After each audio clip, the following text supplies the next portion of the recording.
오늘 우리에게 주시는 하나님 말씀 함께 봅니다. 고린도후서 6장 1절의 말씀입니다. 고린도후서 6장 1절, 신약성경 292페이지에 있습니다. 고린도후서 6장 1절 함께 목소리 맞추어서 말씀 읽습니다. 다 같이 시작. 우리가 하나님과 함께 일하는 자로서 너희를 권하노니 하나님의 은혜를 헛되이 받지 말라. 아멘. 그 스타일입니다. 여러분 잘 사셨다고 지금 말씀하셨는데 어떻게 잘 사셨는가? 내 삶의 스타일은 뭔가? 덥죠? 에어컨이 꺼졌나요? 집사님 에어컨 꺼졌으면 좀 켜주세요.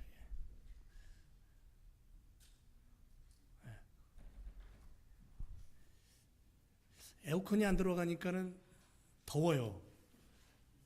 여러분도 덥지만 여기 서 있는 저는 더 더워요. 여기가 높기 때문에. 더우면 어떻게 해야 됩니까? 부채질 해야 되겠죠. 에어컨을 켜야 되겠고 선풍기 틀어야 되겠고요. 왜? 우리의 스타일이 어떻게 돼 있어요? 더우면 못 견디는 스타일로 굳어져서 그래요. 이 정도 더위에 아프리카에 사는 분 여기 앉아 있으면 안 덥다 그래요. 오히려 춥다 그래요. 우리 이슬 집사님 네 분 처음 그 캐나다 그 추운 지방에 살다가 여기 오셔서 첫 겨울 날 때요. 우리는 추워서 어쩔 줄 모르는데 안 춥대요. 근데 한 10년 지나니까는 여기 사시니까 요즘 겨울 되면 추워요. 똑같은 거예요. 왜냐하면 우리의 몸이 그렇게 굳어진 거예요. 습관화된 거예요. 그걸 스타일이라 그러죠. 그런데 여러분 내 스타일이 멋지다고 생각되십니까? 아니면 꾸지다고 생각되십니까? 예? 어떻게 생각하세요? 그 한국의 이중표 목사님, 별세의 지도자라는 책을 썼던 이중표 목사님은 지금 돌아가셨습니다만은 그분이 뭐라고 얘기하냐면 지배자가 아니라 지도자로 살아야 된다 이렇게 얘기한 분이에요. 그리고 그분 그렇게 사셨어요. 지배자는 살았을 때 목소리가 크지만 지도자는 죽어서도 큽니다. 지배자는 자기 영광을 추구하고 오직 성공을 위해서 매진하지만 지도자는 사람들의 가슴을 움직이고 혼을 살리는 사람으로 삽니다. 지배자는 살았을 때뿐 아니라 지도자는 죽어서 더 강력한 말을 한다고 합니다. 이게 이제 별세의 지도자라는 책을 쓴 그분의 글 속에 있는 얘기예요. 살았을 때뿐 아니라 죽어서 말하는 지도자로 그리고 부활의 영광으로 세상을 품으셨던 주님을 가슴에 안고 살았던 이중표 목사님의 삶의 스타일, 그 스타일이 그 글 속에 묻어 있는 거예요. 그리고 지금 우리들은 주님을 닮아 사는 자로 지배자가 아니라 지도자로 군림하는 자가 아니라 섬기는 자로 주님처럼 살아가는 그런 시간이 우리에게 필요한 거예요. 여러분 지배자로 살려면 남을 죽여야 되고 굴복시켜야 되고 파괴해야 되고 빼앗아야 됩니다. 그런데 지도자로 산다는 것은 섬겨야 되고 가르쳐야 되고 땀을 흘려야 되고 인내가 필요한 거예요. 그래서 그리스도의 사람은 성경 안에서 예수님의 삶이 지배자의 삶이 아니라 지도자의 삶이었고 섬김의 삶이었다는 것을 발견해야 되는 거예요. 누구나 자신만의 스타일을 가지길 원합니다. 나만의 삶의 방법, 그리고 그것을 다른 사람들에게 보여주고 인정받기를 원하죠. 많은 세상의 사람들이 그래서 보여지는 다른 사람들, 내 눈에 보여지는 다른 사람들의 라이프 스타일을 배우려고 그렇게 노력하고 그것을 나의 것으로 만들려고 합니다. 옛날에 여러분들 기억하실지 모르지만 아주 옛날에 코미디언 이주일 씨가 있었습니다. 지금은 별세하셨지만 잘생겼습니까? 못생겼습니까? 되게 못생겼습니다. 그런데 2주일만 되면 뭘 보여준다고 그러는데 사실은 뭘 보여줬는지 모르겠어요. 근데 굉장히 독특한 스타일로 사람들을 웃겼습니다. 무한도전이라는 지금은 이제 결방됐습니다. 무한도전이라는 그 코미디 프로가 있는데 거기에 5명이 나와요. 근데 이 5명이 모두가 다 정말 얼굴 생김새 하면은 정말 이상하게 생겼습니다. 그런데 얼마나 사람들을 웃기는지 독특한 스타일이 있어요, 그들에게는. 우리 옛날 분이니까 이런 얘기하는 겁니다. 허준, 대장금 드라마 있었죠. 얼마 전에는 뭐 태양의 후예 그 드라마 하는 시간이면요 거리가 한산했대요. 그리고 그걸 보고 마음에 감동을 받아서 그렇게 따라하는 유행어가 생기고 몸짓이 생기고 오고 가는 많은 사람들에게, 젊은이들에게 그런 것들이 어떠한 하나의 문화로 자리를 잡고 사회 현상이 만들어지고 닮고 노력하고 하는 젊은이들의 모습을 우리는 봅니다. 요즘도 마찬가지예요. 인터넷, 유튜브 이런 매스컴을 통해서 누군가가 유명해지고 누군가가 멋진 말을 하면 그것을 닮으려고 하는 모습들을 보게 됩니다. 이게 사회 현상이에요. 이 세상의 모습입니다. 그렇다면 성도는 무엇을 하는 사람입니까? 성도라는 단어가 무슨 뜻이냐면 거룩한 무리들이란 뜻이에요. 거룩한 무리들. 지금 여러분들을 가리키는 거예요. 우리들을 가리키는 거예요. 우리들을 향해서 뭐라 그러냐면 성도 이렇게 얘기합니다. 거룩한 무리들.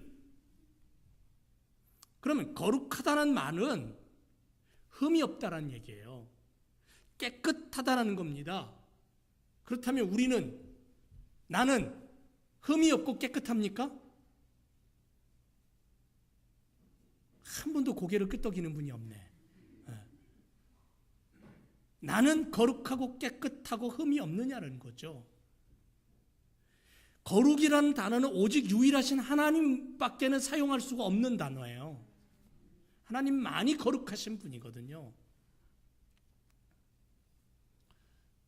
하지만 하나님을 따르며 하나님의 형상으로 지음받아서 그리스도를 믿고 따라가는 자들을 향해서 하나님이 특별히 허락하셨어요. 나를 믿는 자들,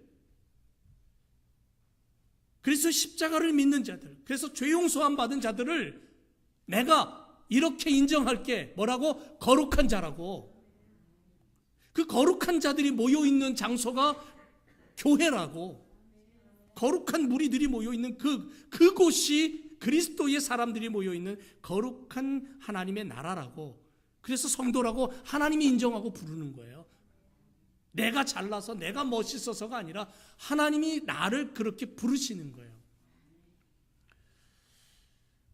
그러므로 성도들은 하나님을 닮은 하나님의 스타일로 무리지어진 사람들, 무리지어진 공동체라고 말하는 거예요. 그러니까 오늘 우리 공동체는 각자를 놓고 봤을 때는 모자람이 있어요. 흠이 있어요. 부족함이 있어요. 각자의 스타일이 있어서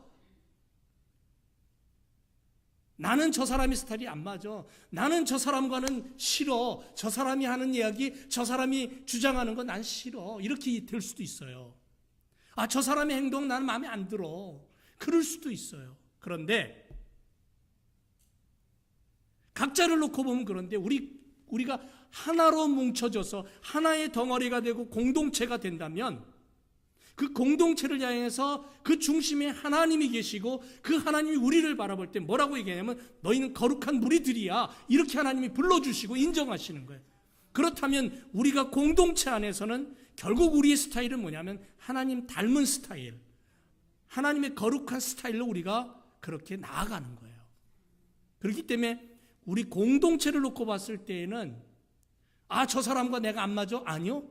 저 사람과 내가 맞아야 돼요. 왜냐하면 저 사람과 내가 이해를 해야 되고 용납해야 되고 흡수해야 되고 함께 해야 되는 게 왜냐하면 우리 공동체 중심에 하나님이 계시기 때문에 거룩한 그분이 계시기 때문에 그래서 교회는요, 각자가 스타일이 다르고 방법이 다르고 모양이 다르고 삶의 어떠한 추구하는 꿈이 다르다 할지라도 그리스도 안에서 하나가 되는 거예요. 그리스도 안에서는 한 형제요 자매라 그랬어요. 그게 천국이에요. 저는 여주동행이라는 단어를 굉장히 좋아합니다. 여주동행. 늘 주님과 동행하는 삶을 살자. 하나님의 삶을 내 안에 투여해서 하나님이 원하시는 삶의 스타일을 가지고 세상 속에서 내가 사는 거예요. 여주동행이라는 크게 세 가지의 의미가 있어요. 첫째는 하나님의 삶을 내 안에 받아들이는 거예요. 두 번째는 하나님이 원하시는 삶의 스타일을 내가 갖는 거예요. 그리고 세 번째는 세상 속에서 내가 그렇게 사는 거예요. 주님과 동행한다는 것은 바로 주님의 숨결을 나누고 주님의 숨결을 나누고 사는 삶이에요. 그렇다면 우리는 왜 여주동행이라는 삶이 필요한가? 그것은 오직 한 가지, 하나님 나라입니다. 하나님 나라. 우리가 세워야 될 목표는 하나님 나라예요. 제가 조금 전에 말씀드렸습니다만 우리 각자를 놓고 보면 다 다르다 그랬죠. 생김새도 다르고 모양도 다르고 다 달라요. 꿈도 다르고 스타일도 달라요. 다 달라요. 그런데 우리를 공동체로 불러주신 이 공동체 안에서의 목표는 하나입니다. 각자가 다른 스타일이지만 그 스타일들이 결국은 어디를 향하냐면 하나님 나라를 향하는 거예요. 주님의 나라, 저 천국을 건설하는 일꾼으로 우리가 선택받았기 때문에 우리의 라이프 스타일은 하나님 나라 건설이라는 원대한 목표 아래 각자에게 맡겨주신 은사를 가지고 일하는 삶을 사는 거예요. 일하는 삶. 이것이 바로 우리의 인생길이 되어야 되는 거죠. 그렇다면 여기서 우리는 어떻게 해야 성도들은 진정한 라이프 스타일을 가지고 살아갈 수 있을까? 성도들은 어떻게 하면 진정한 하나님이 원하시는 라이프 스타일을 가지고 하나님 나라를 세울 수 있을까? 어떻게 해야 될까? 라는 질문을 주님 앞에 던져야 돼요. 그리고 내가 어떻게 해야 하나님이 원하시는 삶의 방법을 가지고 살고 천국 백성다운 인생을 라이프 스타일로 내가 달려갈까? 이 부분에 있어서 우리는 주님 앞에 분명히 물어야 됩니다. 그리고 거기서 답을 얻어야 돼요. 그래야 내가 신앙인으로서 성도로서 더 나아가서는 이 땅에 사는 하나님의 아들과 딸인 자녀로서 분명한 목표를 가지고 분명한 의식을 가지고 살아갈 수 있어요. 천국 백성의 분명한 의식을 가져야 돼요. 이건 뭐냐면 주인의식이에요. 주인의식. 여러분 교회에 들어와서 손님이 되길 원하십니까? 주인이 되길 원하십니까? 성도들이 이 땅에서 살면서 분명한 주인의식을 가지고 살지 않으면 그건 방랑자에 불과한 거예요. 손님에 불과한 겁니다. 여러분 오랜만에 오늘 두 분도 뉴욕에서 올라오셔서 오늘 우리와 함께 예배드리고 계시는데 손님으로 오셨죠. 방문하신 겁니다. 그러면 우리는 어떻게 하죠? 손님으로 오신 분들은 어떻게 대합니까? 최고로 대접을 하죠. 앞에 V자가 3개 붙을 정도로 VVVIP로 그렇게 우리가 섬기고 모십니다. 우리는 보통 예배를 마치고 식당에서 교제를 하고 음식을 먹을 때는 줄을 서서 내가 원하는 양만큼 받아서 음식을 나누지만 손님으로 오신 분은 우리가 어떻게 합니까? 앉아 계시게 하고 우리가 음식을 딜리버리를 하죠. 서빙을 하잖아요. 손님입니다.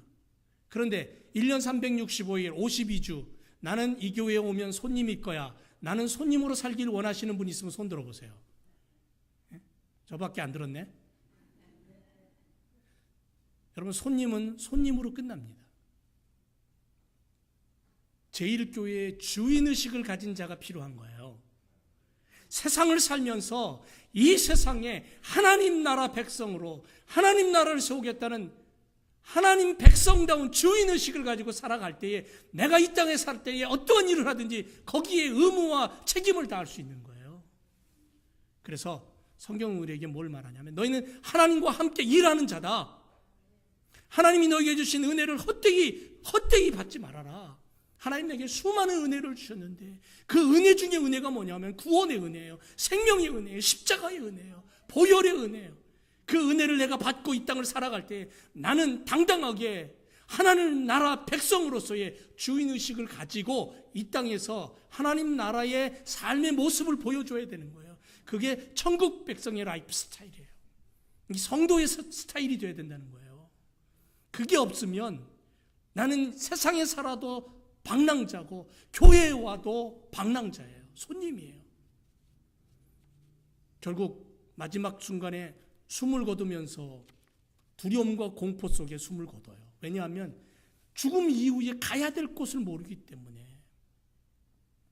죽음 이후에 영원한 하나님의 나라 저 천국이 있는 것을 모르기 때문에, 그 나라도 손님으로 가려고 하기 때문에. 근데 그 나라는 손님을 절대로 환영하지 않아요. 안 받아줘요. 그 나라는 그 나라의 백성들만 받아줘요. 그게 천국이에요. 우리가 이 땅에 살면서 주님과 함께 일하는 자로 살아야 돼요. 주님이 주신 그 은혜를 가지고 이 땅에서 천국 백성다운 삶의 스타일을 가지고 살아야 돼요. 그게 바로 이 땅을 살아가면서도 천국 백성다움의 주인의식으로 사는 거예요. 그렇다면 그렇게 살기 위해서 우리는 어떻게 해야 되냐면 성경에서 이렇게 말합니다. 경청해야 된다라고. 들어야 되는 거죠. 들어야 되는 거예요. 쇠기의 경읽기란 말 있죠. 서당계 3년이면 풍어를 읊고 라면집게 3년이면 라면을 끓일 줄 안다라는 말도 있습니다. 콩나물 시루에 물을 주면 온통 물은 밑으로 다 빠져나가 버립니다. 사람들이 그렇습니다. 아무리 말씀을 들려줘도 듣는 둥 마는 둥 전부 사라져 버립니다. 오늘 말씀을 들어도 예배당 문을 열고 나가는 순간, 우리 교회 예배당 문은요, 열으면 자동으로 닫히거든요. 근데 자동으로 닫힐 때 그냥 살짝 안 닫히고 쾅 하고 닫혀요. 그러면 예배당 문을 열고 나갔는데 문이 쾅 하고 닫히는 그 쾅 소리에 말씀 다 잊어버리는 거예요. 쾅 소리에 다 잊어버리는 거예요.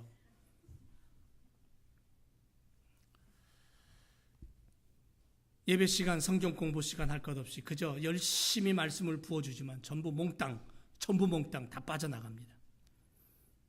남는 거 조금도 없는 듯 보입니다. 그러나 조금씩 걸리는 것이 있죠. 남는 것이 생깁니다. 그것이 쌓이고 또 쌓입니다.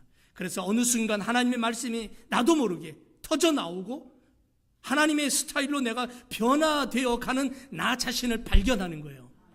그래서 할 수만 있다면 마누라하고 싸우고 남편하고 싸워갖고 속이 뒤집혀도 예배 시간은 지키라는 거죠.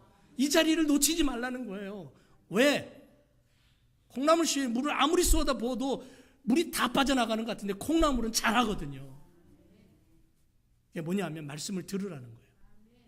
들으라. 때를 얻든지 못 얻든지 할 수만 있으면 들으라.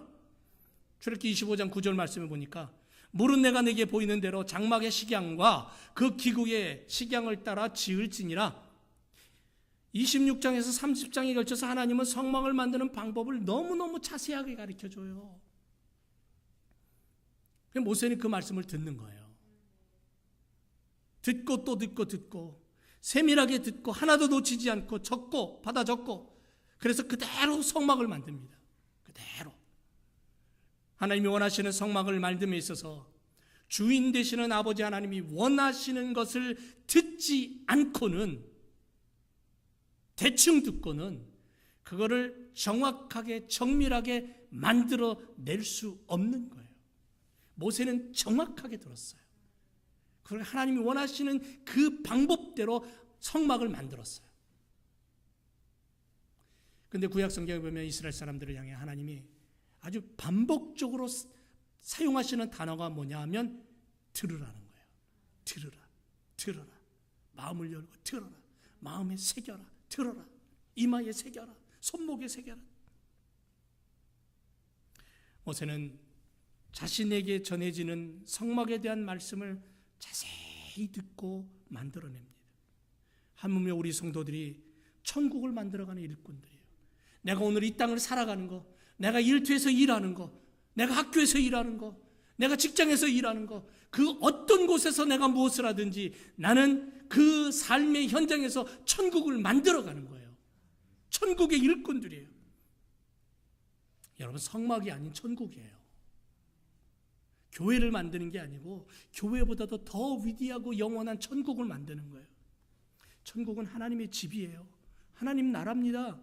하나님이 꿈꾸시는 최고의 세상이에요. 그것을 만드는 일꾼된 성도들이 설계자인 하나님의 말씀을 듣지 않고 대충 자신의 방법대로 그것을 만들 수 있다? 아니요, 불가능합니다. 못 만듭니다. 오늘 본문 말씀에서 분명히 선포합니다. 우리가 하나님과 함께 일하는 자로서 아모스 3장 3절에 두 사람이 의합지 못하고야 어찌 동행하겠냐고 말씀합니다. 우리가 하나님과 함께 뜻을 합치고 하나님의 뜻을 깨닫고 하나님과 함께 일하지 않고 어떻게 하나님 나라를 세우고 교회를 세울 수 있냐고요. 아내와 남편이 의합하지 못하고 어떻게 올바른 가정을 만들 수 있겠냐고. 아니잖아요. 우리가 하나님과 뜻을 합하지 못하고 어떻게 저 천국 영원한 나라를 세우겠다고 덤벼들 수 있겠냐는 거죠. 우리가 하나님과 함께 일하는 자가 되지 않는다면 어떻게 영원한 저 천국을 만들 수 있을까? 만약에 하나님이 내 뜻에 맞추려고 한다면, 그렇다면 설계는 내가 해야 되겠어요. 요즘 사람들 가만히 보면 하나님 나라 설계도를 자신이 들고 난리칩니다.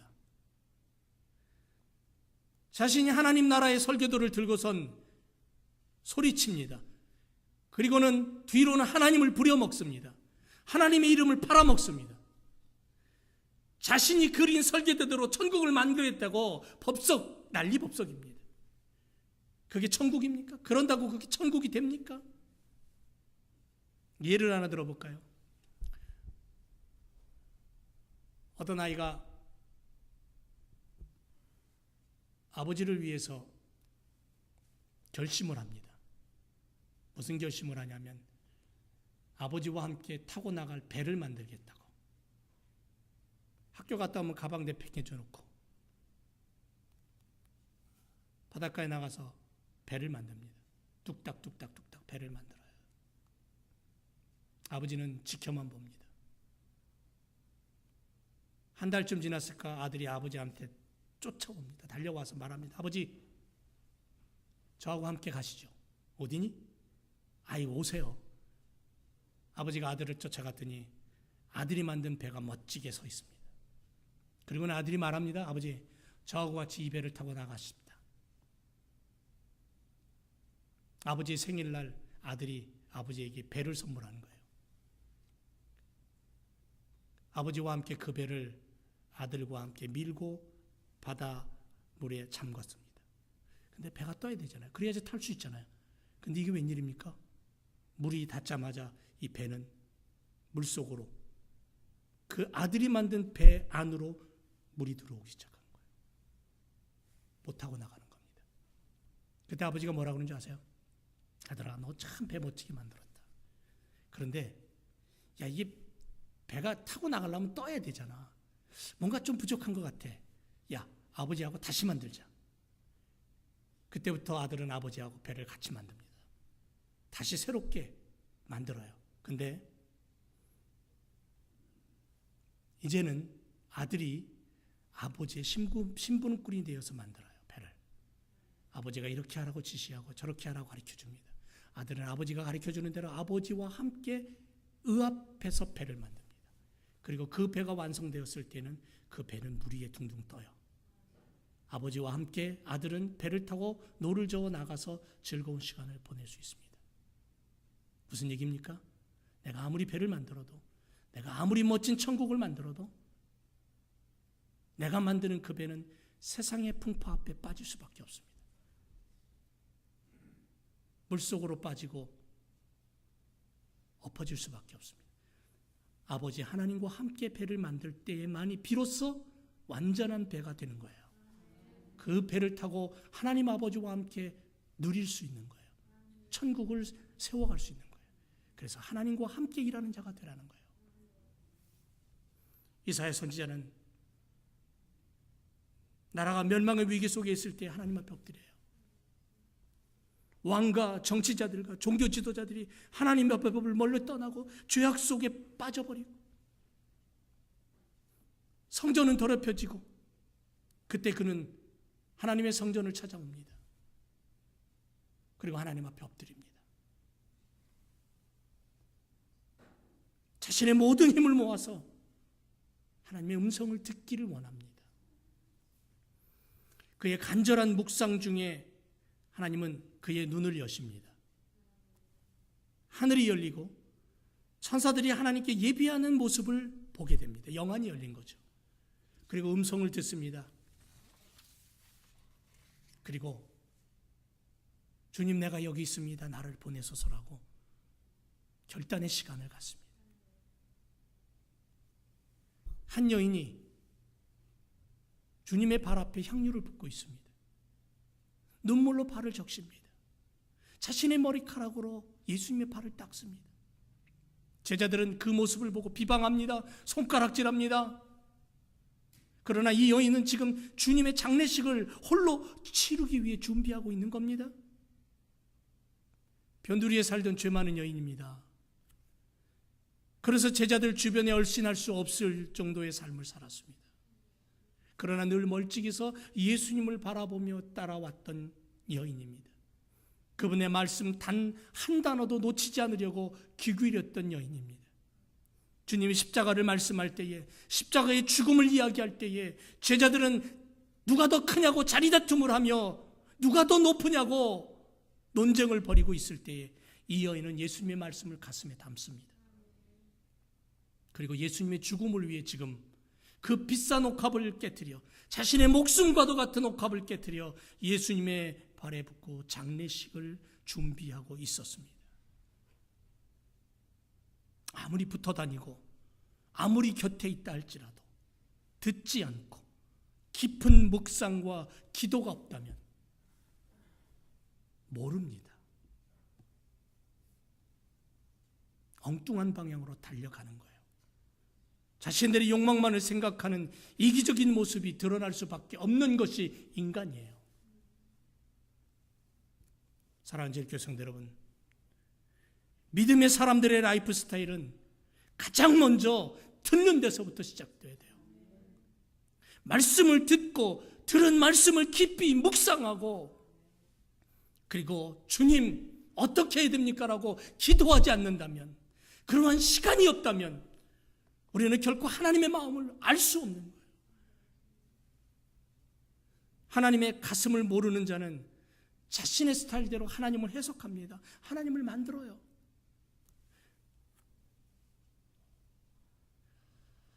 하나님이 원하시는 성도의 스타일로 세상을 점령하고 하나님의 나라를 세우는 일을 우리가 해야 되는데, 듣지 않고 하나님의 마음을 모르면 못한다는 거죠. 그러므로 성령 받은 성도들은 어떻게 살아야 됩니까? 구원받은 하나님의 자녀들은 어떻게 살아야 됩니까? 듣는 데서부터 시작하라는 거예요. 듣는 데서부터. 여러분, 우리 일주일에 한번 주일날 11시 예배, 오전 9시 반과 11시 예배 드리잖아요. 이 짧은 예배 시간에 설교 아무리 길어야 40분인데 그 시간마저도 길다고 속에서 불이 나요. 불이 나. 와, 오늘 우리 목사님 설교 너무 길다.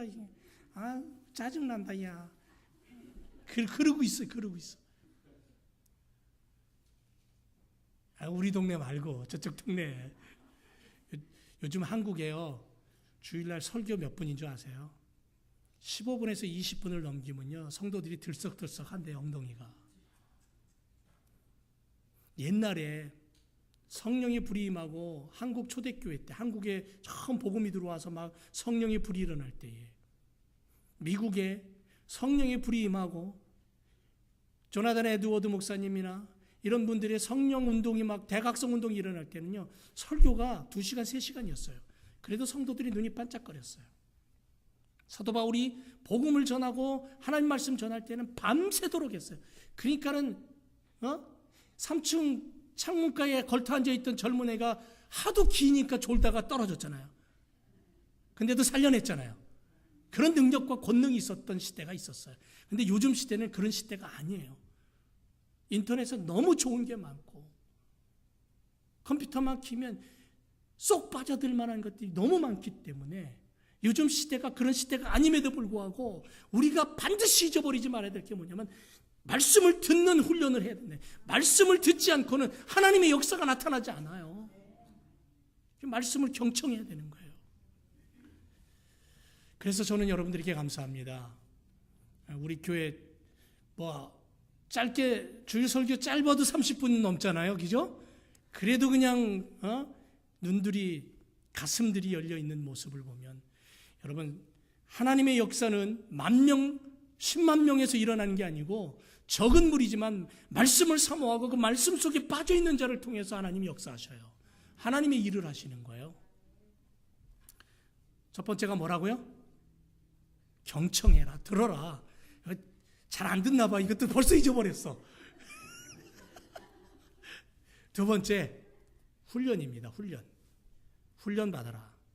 여러분 훈련 받는다는 것은 뭐냐면 땀이에요. 땀. 시간입니다.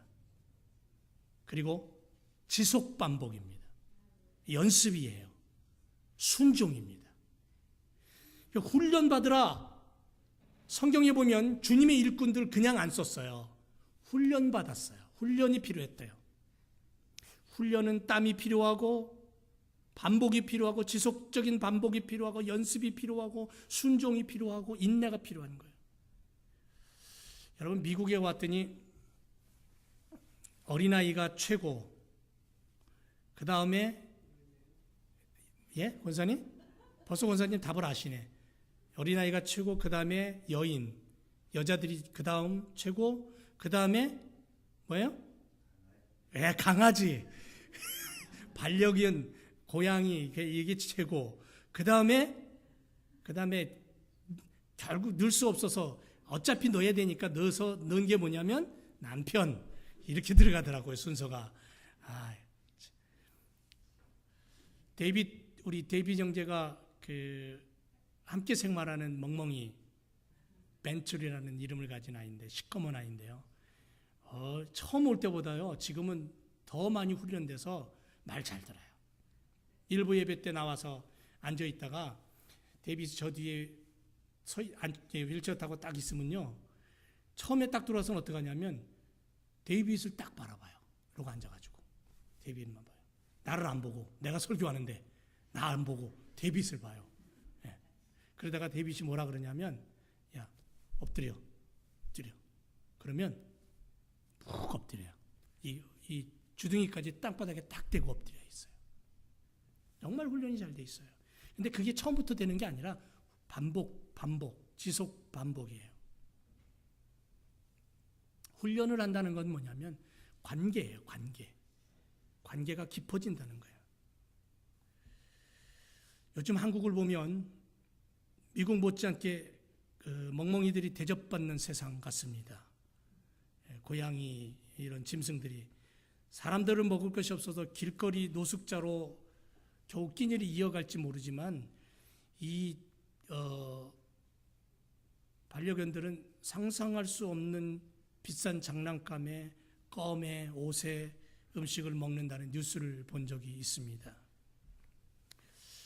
근데 저는 개를 좋아하는 이유가 뭘까요?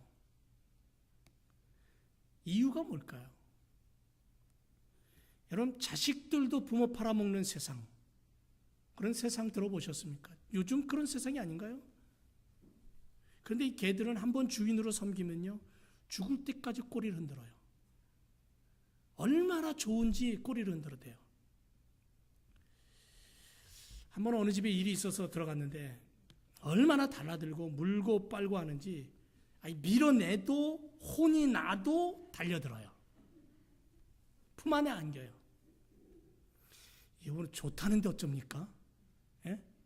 좋다는데 어떻게 할 거예요? 결국은 안아주고 쓰다듬어 줄 수밖에 없죠. 그러면 얼씨구나 하고 엉겨붙어요. 머리 위까지 올라갑니다. 이런 모습을 가지고 사는 게 개예요. 멍멍입니다. 그런데 아무리 종자가 좋고 족보를 가지고 있는 명견이라고 해도 훈련되지 않으면 아무데나 자신의 뒷간이 돼요. 아무 곳이나 자신의 뒷간입니다. 가리지 않습니다. 온 집안을 자신의 놀이터가 됩니다. 그러나 훈련된 개는 절제가 있고 자신의 자리를 알아요. 절대로 집안에서 작은 실수도 하지 않는답니다. 제가 얼마 전 기차 안에서 정말 요만해. 하얀 놈인데 요만해요. 주인하고 놀고 있었습니다. 주인이 먹을 것을 들고 이렇게 하니까는 한 발로 막 뛰어서 그걸 먹으려고 깡충깡충 하는데 이거를 주인이 들고 있다가 앉아 하니까 먹이가 눈앞에 있는데도 불구하고 가만히 앉아 있어요. 가만히. 근데 앉아서 뭘 하냐면 꼬리는 흔들어요. 꼬리는. 비지를 하는 거예요. 빗질을. 그러다 먹이를 주면 펄떡 일어나서 받아 먹어요. 한참을 보고 있었어요, 제가.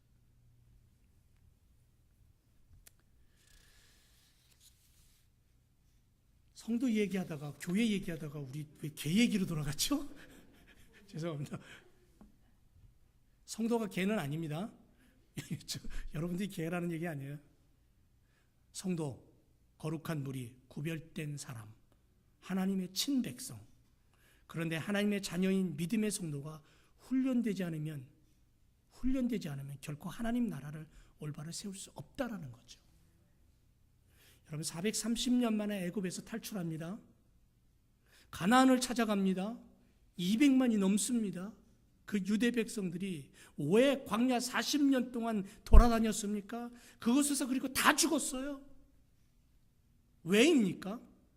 하나님의 방법을 몰랐어요. 하나님의 마음을 몰랐어요. 그래서 하나님은 하나님의 약속의 땅을 들여보내기 전에 하나님의 마음을 깨닫고 하나님의 방법을 알게 하기 위해서 그들을 40년 동안 광야에서 뺑뺑이 돌린 거예요. 철저하게 하나님의 뜻을 아는 사람들로 훈련시키고 하나님으로 무장된 라이프 스타일의 존귀한 자로 준비시키셔서 가나안 땅에 들어가게 하시는 거예요. 하나님 중심으로 움직이고 하나님 말씀으로 움직일 수 있는, 그래야 약속의 땅을 차지하지 않습니까? 그것처럼 우리가 하나님의 나라 백성으로서 이 땅을 살아간다는 것은 뭐냐면 훈련되지 않으면 하나님 나라를 우리가 세울 수 없다는 거예요. 사울이 다메섹 언덕에서 예수님 만났죠. 말을 타고 가다가 강한 햇빛을 보고는 말에서 떨어져요. 그리고 눈이 멀어버려요. 그런데 음성이 들려요. 그냥 사울만 들은 음성이 아니에요. 주변에 같이 가던 사람들이 같이 들었어요. 근데 주변의 사람들은 너무 음성이 커서 천둥 소리를 들은 거예요. 근데 사울은 정확하게 들었어요. 사울아 사울아 왜 내가 나를 핍박하느냐라고 분명한 소리를 들어요. 묻습니다. 당신 누굽니까? 나는 네가 핍박하는 예수다라고 분명하게 예수 그리스도의 음성을 들어요. 그리고 하나님이 보낸 사람에 의해서 다시 눈을 보게 된 이후에 그는 하나님의 말씀을 알기 위해서, 하나님의 말씀을 가지고 하나님을 자신 안에 그려넣기 위해서 3년 동안 철저한 훈련을 받아요. 신학 수업이죠. 그리고 20년 동안 장막 만드는 일을 하면서 때를 기다려요. 그러다 안디옥 교회의 바나바가 그를 불러들인 이후부터 선교사로 사역을 감당해요. 그리고 그를 통해서 1차, 2차, 3차 전도 여행을 통해서 유럽과 아시아에 복음이 전파되고 교회가 세워지고 바울을 통해서 하나님의 교회가 든든히 서갔던 사건을 보게 돼요. 신약 성경에 14권 이상을 써요. 27권 중에. 그렇게 될 수 있었던 사도 바울은 훈련으로 많이 됐다라는 거죠. 철저한 말씀의 훈련, 하나님 백성의 훈련, 하나님의 일꾼다운 훈련, 하나님과 함께 일하는 자로서의 삶의 스타일을 굳히기 위한 훈련, 이 훈련이 있었다는 거예요. 여러분, 미식축구 미국 분들 굉장히 좋아하죠. 예? 슈퍼볼 할 때면요, 미국 전체 거의 대부분의 사람들이 텔레비 앞에서 아주 그냥 눈을 크게 뜨고서 응원을 한대요. 그런데 이 미식축구 선수들을 훈련할 때 제일 먼저 가르치는 방법이 뭐냐면 쓰러지는 방법을 가르친대요.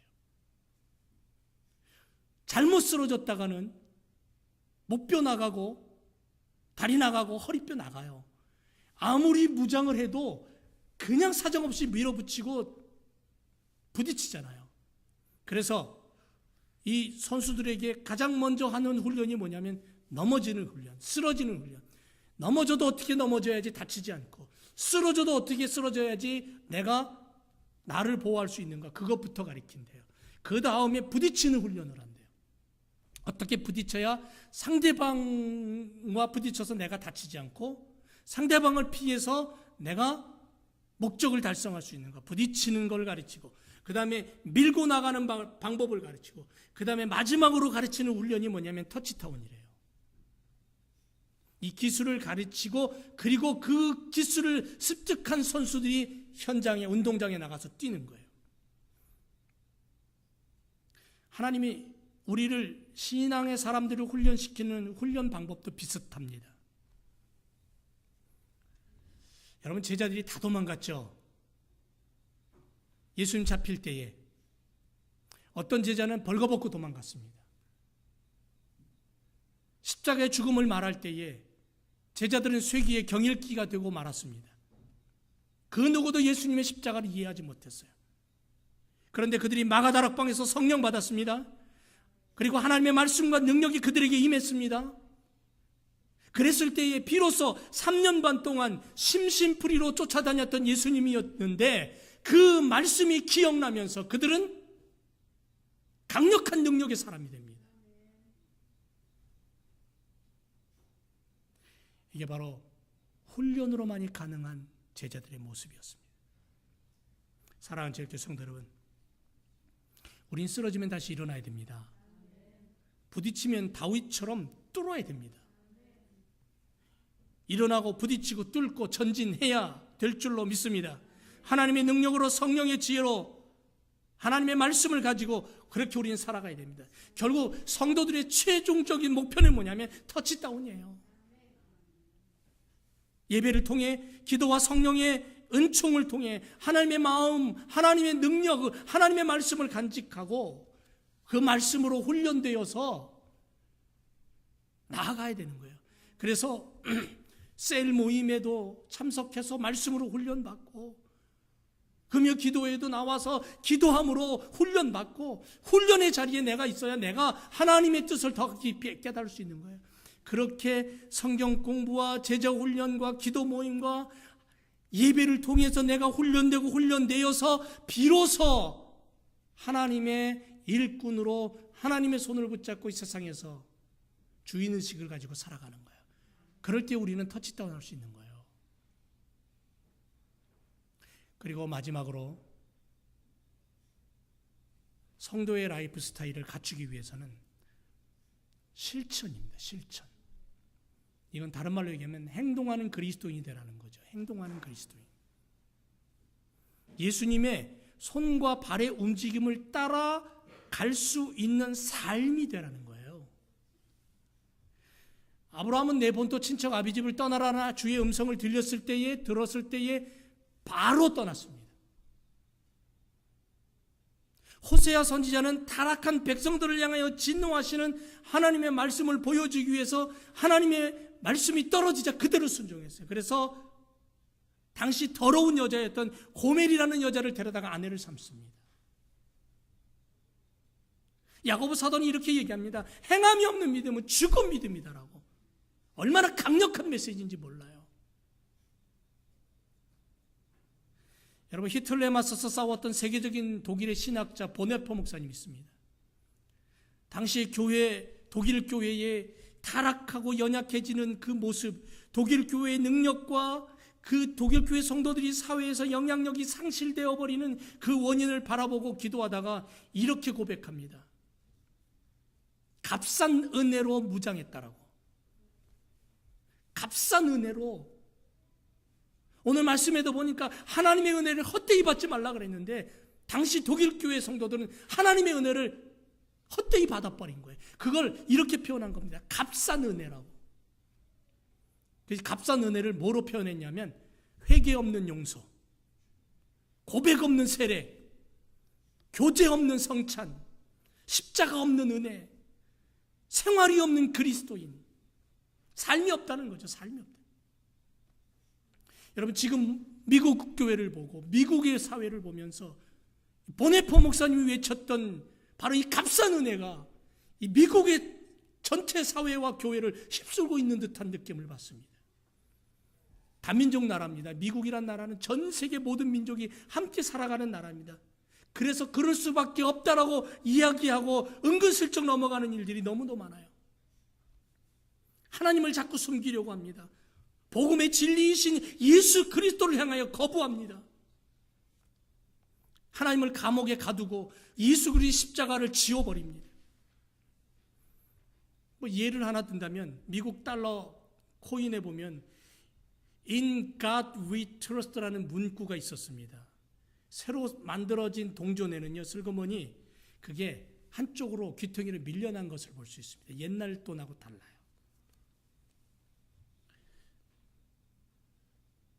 오늘 우리가 미국 땅에 살아갑니다. 정통적인 결혼관이 무너지고 있습니다. 동성애가 합법화되고 있고요. 학교에서는 창조론보다는 진화론을 더 강하게 가리키고 동성애를 정당화하고 그렇게 가리킵니다. 요즘 대통령이 이 부분에 있어서 조금은 허락해 놓은 것 같은데 그것도 그냥 허락된 게 아니라 자신의 이익을 추구하기 위한 모습을 우리는 느끼게 됩니다. 그래서 주님은 이렇게 말씀합니다. 그날에 나더러 주여 주여 하는 자마다 천국에 다 들어갈 것이 아니요 다만 하늘에 계신 내 아버지의 뜻대로 행하는 자라야 들어간다라고 말씀하고 있습니다. 사람 앞에서 주님을 부인하면 주님도 하나님 앞에서 우리를 부인하실 것이라고 마태복음 10장 33절에 분명히 경고하고 있습니다. 믿음으로 구원받은 사람들에게 반드시 행함이 있어야 되고 그 행함은 그리스도의 십자가로만이 가능하다라는 것을 우리는 기억해야 됩니다. 여러분 향유를 붓던 한 여인의 행함을 우리가 기억하고 실천해야 됩니다. 예수님의 시신을 달라고 요구했던 아리마대 사람 요셉의 모습을 우리는 기억해야 됩니다. 밤중에 찾아왔던 니고데모가 예수님의 죽음 앞에 향품을 들고 찾아와 그리스도의 장례식을 치루었던 것을 우리는 기억해야 됩니다. 오늘 우리는 그렇게 결단해야 됩니다. 내 안에 오신 예수 그리스도, 나와 함께 하시는 예수 그리스도, 나와 함께 일하기를 원하시는 그 예수 그리스도와 함께 내가 오늘 움직여야 되겠다라는 거죠. 내 걸음이, 내 손이, 내 마음이, 내 눈이 죽어가는 영혼들, 고통받는 영혼들, 십자가를 모르고 지옥으로 달려가고 있는 수많은 나의 이웃을 향해서 나의 억압을 깨트리고 그리스도께 붙듯 내가 이 세상을 향하여 복음으로 움직이는 그리스도인이 되어야 되겠다라는 결단과 각오가 있어야 될 줄로 믿습니다. 이게 천국 백성이에요. 이런 삶이 오늘 우리들에게 있어질 때 우리의 삶의 스타일은, 우리의 라이프 스타일은 천국을 만드는, 하나님이 기뻐하는 모습이 될 줄로 믿습니다. 기도하겠습니다. 움직임이 없다면 죽은 것입니다. 죽은 몸에는 썩어서 냄새가 납니다. 성도들은 움직여야 된다고 말씀합니다. 무엇인가 내리치고 뭔가를 집어들고 던지고 부수고 만들고 세워야 됩니다. 이게 성경의 하나님의 명령입니다. 오늘 우리는 움직이는 성도가 되기를 원합니다. 하나님, 오늘 우리가 복음의 사람으로 예수 그리스도를 붙잡고 하나님과 함께 일하는 자로서 하나님의 은혜를 붙들고 이 땅을 살면서 주인의식을 가지고 천국 백성을 보여줄 수 있는 하나님 나라 건설의 일꾼들로 우리를 세워 주옵소서. 그래서 우리의 삶의 스타일이 하나님이 원하시는 모습으로 보여지게 하여 주옵소서. 주께 감사드리며 예수님 이름으로 기도드립니다. 아멘.